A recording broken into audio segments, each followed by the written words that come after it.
आओ बच्चों, आज हम पढ़ते हैं पाठ 15 रोमांचकारी खेल। स्वस्थ जीवन के लिए खेल आवश्यक है। यदि खेलों के साथ रोमांच, साहस और प्रकृति का संसर्ग जुड़ जाए तो फिर बात ही क्या है। पहाड़ों, नदियों और आकाश को समीप से जानने की लालसा ने कई साहसिक एवं उमंग भरे खेलों को जन्म दिया है। ये खेल धरती, हवा और पानी तीनों जगह खेले जा सकते हैं। ज़रूरत है केवल उमंग, जिज्ञासा एवं ऊर्जा की। ये खेल मुख्यतः तीन प्रकार के होते हैं: स्थलीय खेल, जलीय खेल तथा हवाई खेल। स्थलीय खेल, पथारोहण। स्थलीय खेलों में पथारोहण यानी ट्रैकिंग साहसिक पर्यटन का एक हिस्सा है। पथारोहण से प्रकृति के साथ सीधा संपर्क स्थापित हो जाता है।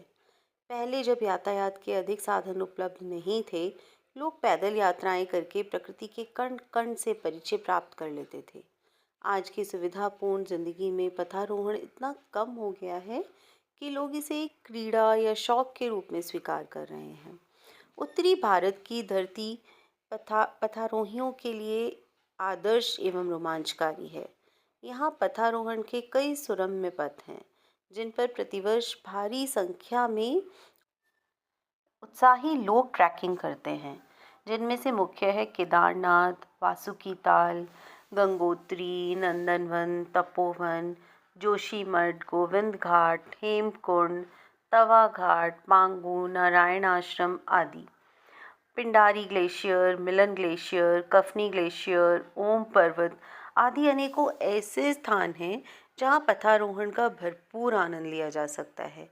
अपने आसपास के क्षेत्रों में पथारोहण कार्यक्रम हम बड़ी आसानी से बना सकते हैं। कुछ उत्साही साथियों को तैयार करके ज़रूरत का सामान, गर्म कपड़े, छड़ी, नोटबुक आदि साथ लेकर पथारोहण पर जाकर देखिए। हर कदम पर नया रोमांच आपको निर्भीक, साहसी और जीवंत बना देगा। दूसरा है पर्वतारोहण। दुर्गम पर्वत शिखरों पर चढ़ना ही पर्वतारोहण है।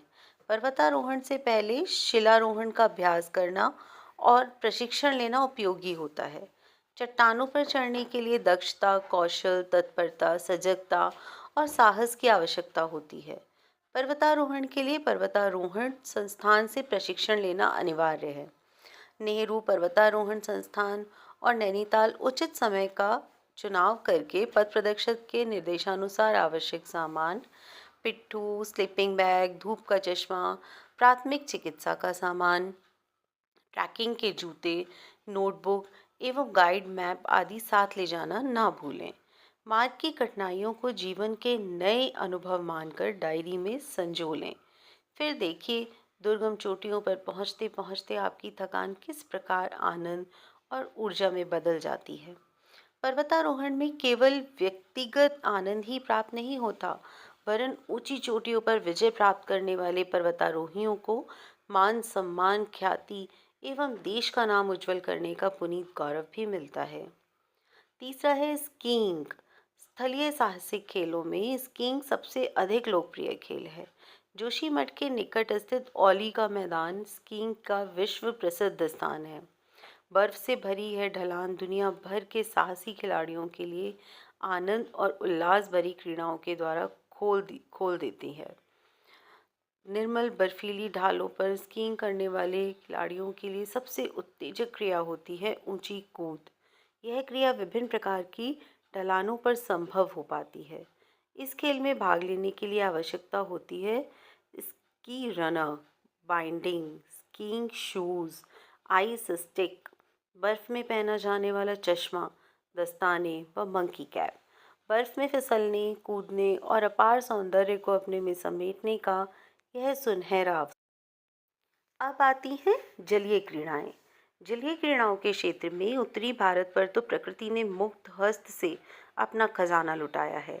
यहाँ की सुरम्य झीलें, नदियाँ तथा बांध मनुष्य को आमंत्रण देते हैं। यहाँ की सतत प्रवाहिनी इन पवित्र नदियों एवं जलाशयों में जल क्रीड़ाओं के नए नए रूप आज दिखाई दे रहे हैं। रिवर राफ्टिंग, कयाकिंग, कैयोइंग, पाल नौकायन आदि क्रीड़ाएं लोकप्रिय होती जा रही हैं। हिमालय से निकलने वाली नदियों में जल क्रीड़ा का विशेष आनंद है। राफ्टिंग के लिए गंगा का प्रभाव बहुत उपयुक्त है। रिवर राफ्टिंग बहती हुई नदी में नीचे से ऊपर की ओर की जाती है। गंगा की धारा देवप्रयाग से आगे बढ़ते ही राफ्टिंग के अनुकूल हो जाती है। लगभग 70 किलोमीटर तक का यह हिस्सा ऋषिकेश तक राफ्टिंग के लिए आदर्श बन जाता है। गोवा के सुंदर समुद्री तट इन खेलों के लिए प्रसिद्ध हैं। राफ्टिंग के लिए राफ्ट की आवश्यकता होती है। यह सिंथेटिक फाइबर की बनी होती है। एक राफ्ट में 6 से 8 लोग होते हैं। साथ ही रिवर गाइड रखना भी जरूरी है। गाइड के निर्देश पर चप्पू दाएं बाएं आगे पीछे आवश्यकता अनुसार चलाए जाते हैं। यह खेल रोमांच एवं जोखिम से भरा है, इसलिए इस खेल में भाग लेने वालों के लिए लाइफ जैकेट और हेलमेट पहनना आवश्यक है। दुर्घटना होने पर लाइफ जैकेट खिलाड़ी को डूबने से बचा लेती है। कैनोइंग और कयाकिंग जल क्रीड़ा का एक दूसरा ही रूप है। कैनोइंग नदियों में की जाती है, जबकि कयाकिंग जलाशयों में खेला जाने वाला खेल है। दुर्घटना ना हो, इसलिए विशेष सावधानी की आवश्यकता होती है। लाइफ जैकेट एवं हेलमेट पहनना आवश्यक होता है। जलीय क्रीड़ाओं के बाद आते हैं हवाई खेल। पर्वतों से घिरी घाटियों में अनेक हरे भरे मैदान हैं जो बैलूनिंग, हैंग ग्लाइडिंग, पैराग्लाइडिंग व पैरासेलिंग जैसे साहसिक और उमंग भरे खेलों के लिए सर्वथा उपयुक्त हैं। मनुष्य की पक्षियों की भांति आकाश में उड़ने की अभिलाषा को ये हवाई खेल बड़ी आसानी से पूरा कर देते हैं। बैलूनिंग एक ऐसा हवाई खेल है जिसमें भरपूर आनंद एवं मनोरंजन होता है। इसके लिए खुले मैदान की आवश्यकता होती है। एक बड़े गुब्बारे के नीचे 6 से 7 लोगों के बैठने के लिए टोकरी नुमा जगह बनी रहती है। गर्म हवा के दबाव से गुब्बारे को उड़ाया जाता है। गुब्बारा 100 फीट की ऊंचाई तक जा सकता है। हवा ठंडी होने पर गुब्बारा नीचे आ जाता है। गुब्बारे के साथ हवा में तैरने का रोमांचक अनुभव लेने के लिए उत्साही लोग बड़ी उमंग से इस खेल में भाग लेते हैं। पैराग्लाइडिंग और हैंग ग्लाइडिंग रोमांचकारी लेना होता है। रोमांचकारी हवाई खेल है, इसके लिए प्रशिक्षित सदस्यों का सहयोग लेना होता है। पैराग्लाइडिंग के लिए ऐसे स्थलों का चुनाव किया जाता है जहां 35 डिग्री से 45 डिग्री की ढलान हो, साथ ही पेड़ तार आदि की कोई बाधा ना हो। दौड़ने के लिए 20 से 75 मीटर समतल भूमि हो। उतरने के लिए 10x10 या 10x10 मीटर की स्थान हो। पिथौरागढ़ और भीमताल में पैराग्लाइडिंग और हैंग ग्लाइडिंग की सुविधा उपलब्ध है। इस रोमांचकारी खेल में 1 या 2 व्यक्ति ही भाग ले सकते हैं। इसमें शरीर का संतुलन बनाए रखना ज़रूरी होता है। इसमें ग्लाइडर, हार्नेस, डोरी और हेलमेट आदि की आवश्यकता होती है। हवाई खेलों में पैरासेलिंग भी एक लोकप्रिय खेल है। इसमें लगभग 200 से इंटू 50 मीटर के खुले मैदान में गाड़ी और पैरासेल की सहायता से हवा में तैरने का आनंद प्राप्त किया जाता है। गाड़ी में रस्सी की सहायता से पैरासेल बांधा जाता है। गाड़ी के चलने के साथ साथ खिलाड़ी भी धीरे धीरे दौड़ता है, जिससे पैरासेल में हवा भर जाती है और खिलाड़ी हवा में ऊपर उठता जाता है। कुछ सेकंड हवा में रहने के बाद खिलाड़ी इसी तरह धीरे धीरे नीचे आ जाता है। इस खेल में जीप, पैरासेल, रस्सी, हेलमेट और हार्नेस आदि की आवश्यकता होती है। सामान्यतः खेले जाने वाले दौड़ कूद आदि खेलों की अपेक्षा इन रोमांचकारी खेलों को खेलने का अलग ही आनंद है। प्रकृति और पर्यावरण को नुकसान पहुंचाए बिना मन की तरंगों पर झूलने का ऐसा आनंद और कहीं नहीं मिल सकता।